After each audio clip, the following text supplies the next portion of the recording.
പ്രഭാഷകൻ എന്ന പുസ്തകത്തിൽ നിന്നുള്ള വായന 26-ാം അധ്യായം. ഉത്തമ ഭാര്യ.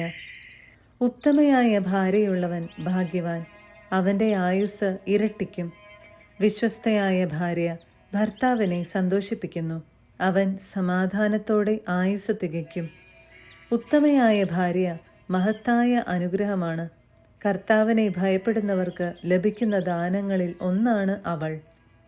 ധനവാനോ ദരിദ്രനോ ആകട്ടെ, അവൻ്റെ ഹൃദയം സന്തുഷ്ടവും അവൻ്റെ മുഖം സദാ പ്രസന്നവുമായിരിക്കും. 3 കാര്യങ്ങൾ എനിക്ക് ഭയമാണ്, 4-മതൊന്ന് എന്നെ നടുക്കുന്നു. നഗരത്തിൽ പരന്ന അപകീർത്തി, ആൾക്കൂട്ടത്തിൻ്റെ മുൻപിൽ വച്ചുള്ള വിസ്താരം, വ്യാജസാക്ഷ്യം. ഇവ മരണത്തെക്കാൾ ഭയാനകമാണ്. മറ്റൊരുവളിൽ ഭാര്യയ്ക്ക് തോന്നുന്ന അസൂയ ഹൃദയവേദനയും ദുഃഖവും ഉണ്ടാക്കുന്നു. അവളുടെ വാക്പ്രഹരം അത് പരസ്യമാക്കുന്നു.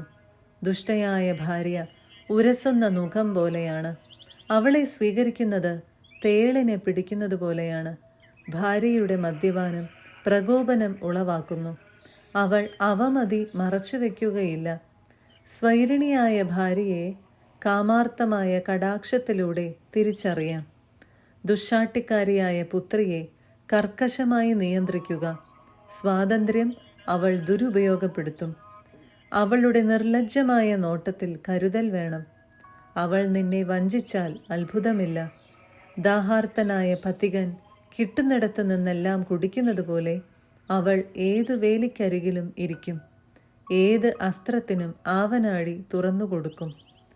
ഭാര്യയുടെ വശ്യത ഭർത്താവിനെ പ്രമോദിപ്പിക്കുന്നു, അവളുടെ വൈഭവം അവനെ പുഷ്ടിപ്പെടുത്തുന്നു. മിതഭാഷിണിയായ ഭാര്യ കർത്താവിൻ്റെ ദാനമാണ്. സുശിക്ഷിതമായ ഹൃദയത്തെപ്പോലെ അമൂല്യമായി മറ്റൊന്നില്ല. ശാലീനത ഭാര്യയുടെ സൗഷ്ഠവം അതീവ വർദ്ധമാനമാക്കുന്നു. നിർമ്മലമായ ഹൃദയത്തിൻ്റെ മൂല്യം നിർണയാതീതമാണ്. കർത്താവിൻ്റെ ഉന്നതങ്ങളിൽ ഉദിക്കുന്ന സൂര്യനെ പോലെയാണ് ചിട്ടയുള്ള കുടുംബത്തിൽ ഉത്തമയായ ഭാര്യയുടെ സൗന്ദര്യം. വിശുദ്ധമായ തണ്ടിൽ പ്രകാശിക്കുന്ന ദീപം പോലെയാണ് സുഭഗമായ ശരീരത്തിൽ മനോഹരമായ മുഖം. രജതപീഠത്തിലെ സുവർണ സ്തംഭങ്ങൾ പോലെയാണ് നിശ്ചയദാർഢ്യമുള്ളവൻ്റെ മനോഹരമായ കാലുകൾ. അങ്ങനെ നിന്റെ സന്തതി നിലനിൽക്കും. തങ്ങളുടെ ആഭിജാത്യത്തിൽ അടിയുറച്ച് അവർ മഹനീയരാകും. വേശ്യ തുപ്പലിനേക്കാൾ വിലകെട്ടതാണ്. വിവാഹിത കാമുകർക്ക് ശവപ്പുരയാണ്. ദൈവഭയമില്ലാത്ത ഭാര്യ അധാർമികന് പറ്റിയ തുണ. ഭക്ത ദൈവഭക്തന് തുണയും. നിർലജ്ജയായ സ്ത്രീ സദാ നിന്ദ്യമായി വർത്തിക്കുന്നു. വിനയവതി ഭർതൃസന്നിധിയിലും സങ്കോചം കാണിക്കും. ധിക്കാരിണിയായ ഭാര്യ ശ്വാവിന് സദൃശയാണ്. ശാലീനയായ ഭാര്യ കർത്താവിനെ ഭയപ്പെടുന്നു. ഭർത്താവിനെ ബഹുമാനിക്കുന്ന ഭാര്യയെ സകലരും വിവേകവതിയായി കാണും. അവനെ അഹമ്മതി പൂണ്ട് അവഹേളിക്കുന്നവൾ അധർമ്മിണിയായി എണ്ണപ്പെടും. ഉത്തമയായ സ്ത്രീയുടെ ഭർത്താവ് സന്തുഷ്ടനാണ്, അവൻ്റെ ആയുസ് ഇരട്ടിക്കും. 2 കാര്യങ്ങളെക്കുറിച്ച് എൻ്റെ ഹൃദയം ദുഃഖിക്കുന്നു, 3-മതൊന്ന് എന്നെ കോപിപ്പിക്കുന്നു. ദാരിദ്ര്യത്താൽ ക്ലേശിക്കുന്ന പടയാളി, നിന്ദിക്കപ്പെടുന്ന ജ്ഞാനി, നീതി വെടിഞ്ഞ് പാപമാർഗത്തിൽ ചരിക്കുന്നവൻ, അവനു വേണ്ടി കർത്താവ് വാളൊരുക്കുന്നു. കച്ചവടക്കാരന് കാപട്യത്തിൽ നിന്നൊഴിഞ്ഞിരിക്കുക ദുഷ്കരം, വ്യാപാരിക്ക് നിഷ്കളങ്കനാവുക പ്രയാസം. 27-ാം അധ്യായം. വിവിധോപദേശങ്ങൾ. നിസ്സാര ലാഭത്തിനു വേണ്ടി പാപം ചെയ്തിട്ടുള്ളവർ ഏറെയുണ്ട്. ദ്രവ്യാഗ്രഹി പലതും കണ്ടില്ലെന്ന് നടിക്കുന്നു. കല്ലുകൾക്കിടയിൽ കുറ്റി ഉറച്ചിരിക്കുന്നത് പോലെ ക്രയവിക്രയങ്ങൾക്കിടയിൽ പാപം ഉറയ്ക്കുന്നു. ദൈവഭക്തിയിൽ ദൃഢതയും തീക്ഷ്ണതയും ഇല്ലാത്തവൻ്റെ ഭവനം അതിവേഗം നശിക്കും. ഉപയോഗശൂന്യമായവ അരിപ്പയിൽ ശേഷിക്കുന്നത് പോലെ മനുഷ്യൻ്റെ ചിന്തയിൽ മാലിന്യം തങ്ങി നിൽക്കും. കുശവൻ്റെ പാത്രങ്ങൾ ചൂളയിൽ എന്ന പോലെ മനുഷ്യൻ ന്യായവാദത്തിലൂടെ പരിശോധിക്കപ്പെടുന്നു. വൃക്ഷത്തിൻ്റെ ഫലം കർഷകൻ്റെ സാമർത്ഥ്യം വെളിവാക്കുന്നു. ചിന്തയുടെ പ്രകടനം മനുഷ്യൻ്റെ സ്വഭാവത്തെയും. ഒരുവൻ്റെ ന്യായവാദം കേൾക്കാതെ അവനെ പുകഴ്ത്തരുത്. അതാണ് മനുഷ്യനെ പരീക്ഷിക്കാനുള്ള മാർഗം. നീതിയെ പിന്തുടർന്നാൽ നിനക്കത് ലഭിക്കും. മഹനീയമായ അങ്കി പോലെ അത് ധരിക്കുക. പക്ഷികൾ സ്വന്തം വർഗത്തോട് കൂട്ടം ചേരുന്നത് പോലെ സത്യസന്ധത സത്യസന്ധനോട് ചേരുന്നു. സിംഹം ഇരയ്ക്കു വേണ്ടി പതിയിരിക്കുന്നു. പാപം പാപിയെ കാത്തിരിക്കുന്നു. ദൈവഭക്തന്റെ വിവേകം സുദൃഢമാണ്. മൂഢന് ചന്ദ്രനെപ്പോലെ മാറ്റം സംഭവിക്കുന്നു. മൂഢനെ വിട്ടൊഴിയാൻ നോക്കുക, ബുദ്ധിമാനെ വിട്ടുപോകരുത്. ഭോഷന്റെ സംസാരം നിന്ദ്യവും അവൻ്റെ ചിരി അനിയന്ത്രിതവും പാപകരവുമാണ്. ആണയിടുന്നവരുടെ സംസാരം കേൾക്കുമ്പോൾ രോമഹർഷമുണ്ടാവുന്നു. അവരുടെ കലഹം കേൾക്കുന്നവൻ ചെവി പൊത്തുന്നു. അഹങ്കാരികളുടെ മത്സരം രക്തച്ചൊരിച്ചിലിനിടയാക്കുന്നു. അവരുടെ ദൂഷണം കർണകഠോരമാണ്. രഹസ്യം പാലിക്കാത്തവന് വിശ്വസ്തത നഷ്ടപ്പെടുന്നു. അവന് ആപ്തമിത്രം ഉണ്ടാവുകയില്ല. സുഹൃത്തിനെ സ്നേഹിക്കുകയും അവനോട് വിശ്വസ്തത പാലിക്കുകയും ചെയ്യുക. നീ അവൻ്റെ രഹസ്യം വെളിപ്പെടുത്താനിടയായാൽ അവനോട് കൂടെ നടക്കരുത്. എന്തെന്നാൽ ശത്രുവിനെ നശിപ്പിക്കുന്നത് പോലെ നീ അയൽക്കാരൻ്റെ സൗഹൃദം നശിപ്പിച്ചു. കയ്യിലിരുന്ന പക്ഷിയെ തുറന്നുവിടുന്നത് പോലെ നീ അയൽക്കാരനെ അകറ്റി. അവനെ വീണ്ടും കിട്ടുകയില്ല. പിന്തുടരാനാകാത്ത വിധം അവൻ അകന്നിരിക്കുന്നു. വയലിൽ നിന്ന് മാൻ എന്ന പോലെ അവൻ രക്ഷപ്പെട്ടിരിക്കുന്നു. മുറിവാണെങ്കിൽ വെച്ചു കെട്ടാം. ദൂഷണത്തിന് ശേഷവും അനുരഞ്ജന സാധ്യതയുണ്ട്. രഹസ്യം വെളിപ്പെടുത്തിയാൽ പിന്നെ പ്രതീക്ഷയ്ക്ക് വകയില്ല. കണ്ണു ചിമ്മുന്നവൻ തിന്മ നനയ്ക്കുന്നു. അവനെ തടയാൻ ആർക്കും കഴിയുകയില്ല. നീ കേൾക്കെ അവൻ മധുരമായി സംസാരിക്കും. നിന്റെ വാക്കുകളെ അവൻ ശ്ലാഘിക്കും. എന്നാൽ പിന്നീട് അവൻ സ്വരം മാറ്റും. നിന്റെ വാക്കുകൊണ്ട് തന്നെ നിന്നെ കുടുക്കും. ഞാൻ വെറുക്കുന്ന പലതുമുണ്ട്, എന്നാൽ ഒന്നും അവന് തുല്യമല്ല. കർത്താവ് പോലും അവനെ വെറുക്കും. നേരെ മുകളിലേക്ക് കല്ലെറിയുന്നവൻ തൻ്റെ തലയിലേക്ക് തന്നെയാണ് എറിയുന്നത്. ചതിപ്രയോഗം ചുറ്റും മുറിപ്പെടുത്തുന്നു. താൻ കുഴിച്ച കുഴിയിൽ താൻ തന്നെ വീഴും. താൻ വെച്ച കിണിയിൽ താൻ തന്നെ കുടുങ്ങും. താൻ ചെയ്ത തിന്മ തൻ്റെ മേൽ തന്നെ പതിക്കും. അത് എവിടെ നിന്ന് വന്നെന്ന് അവൻ അറിയുകയില്ല. അഹങ്കാരിയിൽ നിന്ന് പരിഹാസവും ദൂഷണവും പുറപ്പെടുന്നു. പ്രതികാരം സിംഹത്തെപ്പോലെ അവനു വേണ്ടി പതിയിരിക്കുന്നു. ഭക്തൻ വീഴുമ്പോൾ ആനന്ദിക്കുന്നവൻ കെണിയിൽ കുടുങ്ങും. മരണത്തിനു മുൻപ് വേദന അവനെ വിഴുങ്ങും. കോപവും ക്രോധവും മ്ലേച്ഛമാണ്. അവ എപ്പോഴും ദുഷ്ടനോടു കൂടെയുണ്ട്. 28-ാം അധ്യായം. തെറ്റുകൾ ക്ഷമിക്കുക. പ്രതികാരം ചെയ്യുന്നവനോട് കർത്താവ് പ്രതികാരം ചെയ്യും. അവിടുന്ന് അവൻ്റെ പാപം മറക്കുകയില്ല.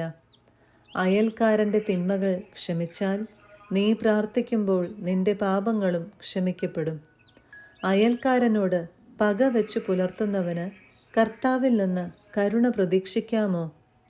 തന്നെപ്പോലെയുള്ളവനോട് കരുണ കാണിക്കാത്തവൻ പാപമോചനത്തിനു വേണ്ടി പ്രാർത്ഥിക്കുന്നതെങ്ങനെ? മർത്യൻ വിദ്വേഷം വെച്ചുകൊണ്ടിരിക്കുന്നെങ്കിൽ അവൻ്റെ പാപങ്ങൾക്ക് ആര് പരിഹാരം ചെയ്യും? ജീവിതാന്തം ഓർത്ത് ശത്രുത അവസാനിപ്പിക്കുക. നാശത്തെയും മരണത്തെയും ഓർത്ത് കൽപ്പനകൾ പാലിക്കുക. കൽപ്പനകൾ അനുസ്മരിച്ച് അയൽക്കാരനോട് കോപിക്കാതിരിക്കുക. അത്യുന്നതൻ്റെ ഉടമ്പടി അനുസ്മരിച്ച് മറ്റുള്ളവരുടെ കുറ്റങ്ങൾ അവഗണിക്കുക. കലഹത്തിൽ നിന്നൊഴിഞ്ഞാൽ പാപങ്ങൾ കുറയും. കോപിഷ്ഠൻ കലഹം ജ്വലിപ്പിക്കുന്നു. ദുഷ്ടൻ സ്നേഹിതനെ ദ്രോഹിക്കുകയും സമാധാനത്തിൽ കഴിയുന്നവരുടെ ഇടയിൽ ശത്രുത ഉളവാക്കുകയും ചെയ്യുന്നു. വിറകിനൊത്ത് തീ ആളുന്നു. ദുശ്ശാഠ്യത്തിനൊത്ത് കലഹം. കരുത്തിനൊത്ത് കോപം. ധനത്തിനൊത്ത് ക്രോധം. തിടുക്കത്തിലുള്ള വാഗ്വാദം അഗ്നി ജ്വലിപ്പിക്കുന്നു. പെട്ടെന്നുള്ള ശണ്ട രക്തച്ചൊരിച്ചിൽ ഉളവാക്കുന്നു. ഊതിയാൽ തീപ്പൊരി ജ്വലിക്കും. തുപ്പിയാൽ കെട്ടുപോകും. രണ്ടും ഒരേ വായിൽ നിന്ന് തന്നെ വരുന്നു. പരദൂഷണം. പരദൂഷകനും ഏഷണിക്കാരനും ശപിക്കപ്പെട്ടവർ. സമാധാനത്തിൽ കഴിഞ്ഞിരുന്ന അനേകരെ അവർ നശിപ്പിച്ചിട്ടുണ്ട്. അപവാദം അനേകരെ തകർക്കുകയും ദേശാന്തരങ്ങളിലേക്ക് ചിതറിക്കുകയും ചെയ്തിട്ടുണ്ട്. അത് പ്രബല നഗരങ്ങളെ നശിപ്പിക്കുകയും ഉന്നതന്മാരുടെ ഭവനങ്ങൾ തട്ടിമറിക്കുകയും ചെയ്തിട്ടുണ്ട്. അപവാദം ധീരവനിതകളുടെ ബന്ധം വിച്ഛേദിക്കുകയും അവർക്ക് അധ്വാന ഫലം നിഷേധിക്കുകയും ചെയ്തിട്ടുണ്ട്. അപവാദത്തിന് ചെവി കൊടുക്കുന്നവൻ സ്വസ്ഥത അനുഭവിക്കുകയോ സമാധാനത്തിൽ കഴിയുകയോ ചെയ്യുകയില്ല. ചാട്ടകൊണ്ട് അടിച്ചാൽ തിണർപ്പുണ്ടാകും. നാവുകൊണ്ട് പ്രഹരിച്ചാൽ അസ്ഥികൾ തകരും. വാൾത്തല അനേകരെ വീഴ്ത്തിയിട്ടുണ്ട്. നാവുകൊണ്ട് വീഴ്ത്തപ്പെട്ടവർ അതിൽ ഏറെയാണ്.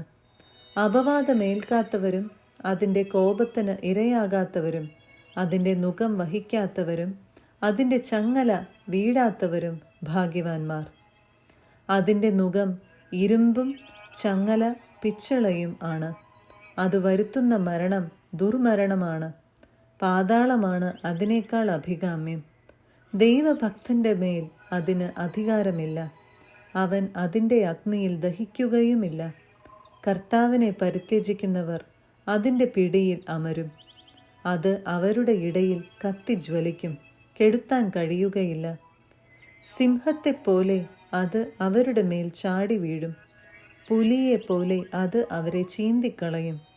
നിങ്ങളുടെ ഭൂസ്വത്ത് മുള്ളുവേലി കൊണ്ട് സുരക്ഷിതമാക്കുക. സ്വർണവും വെള്ളിയും പൂട്ടി സൂക്ഷിക്കുക. വാക്ക് അളന്നു തൂക്കി ഉപയോഗിക്കുക. വായ്ക്ക് വാതിലും പൂട്ടും നിർമ്മിക്കുക. നിനക്ക് വേണ്ടി പതിയിരിക്കുന്നവരുടെ മുൻപിൽ ചെന്ന് വീഴാതിരിക്കണമെങ്കിൽ നാവുകൊണ്ട് തെറ്റ് ചെയ്യാതിരിക്കുക. 29-ാം അധ്യായം. കടവും ദാനവും. കരുണയുള്ളവൻ അയൽക്കാരന് കടം കൊടുക്കും. അവനെ തുണയ്ക്കുന്നവൻ കൽപ്പനകൾ അനുസരിക്കുന്നു. അയൽക്കാരന് ആവശ്യം വരുമ്പോൾ കടം കൊടുക്കുക. നീ കടം വാങ്ങിയാൽ സമയത്തിന് തിരിച്ചു കൊടുക്കണം.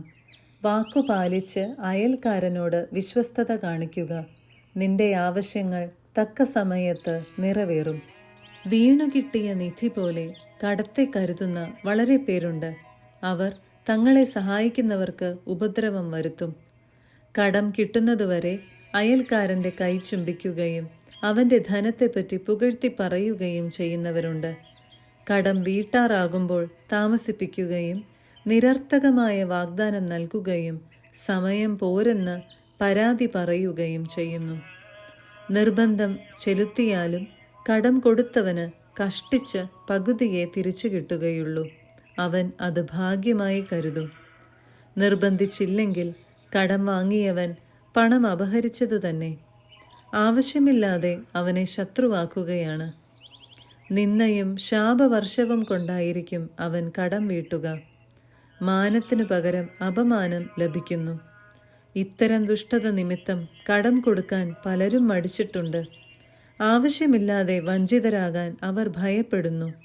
എങ്കിലും നിർധനനോട് കരുണ കാണിക്കണം. നിന്റെ ദാനത്തിനു വേണ്ടി കാത്തിരിക്കാൻ അവന് ഇടയാകരുത്. കൽപ്പനകളെ പ്രതി ദരിദ്രനെ സഹായിക്കുക. ആവശ്യക്കാരനായ അവനെ വെറും കൈയോടെ അയക്കരുത്.